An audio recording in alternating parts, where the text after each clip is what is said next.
السلام عليكم ورحمة الله وبركاته. إن شاء الله بليوان كينيا مي دعائي جبيسا بليوان كينيا من هداك ستركة جاجران كان ربي نوفا باسو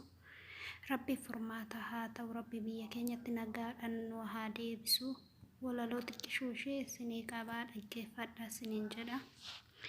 جروف جنة بيا باني قبا ملي واحن أقري أكنا ماتانا جنة هذا فبارا فقاني بيا إرابقاني بيا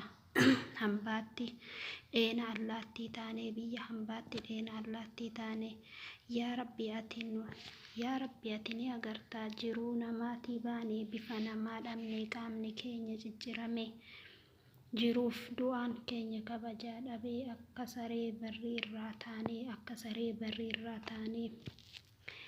بحارة كيستي دينا قرطمي تاني جموج في جبل كيستي دينا اللاتي تاني كنفن كنو بيا همباغ هني أكسري أسيفة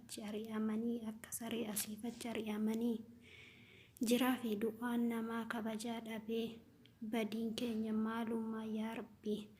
أتي nuuf birmadhu haati fi abbaan ilmoo koo jedhee mimmaan dhangalaasaa ilmoon abbaa fi haadha waamee mimmaan dhangalaasaa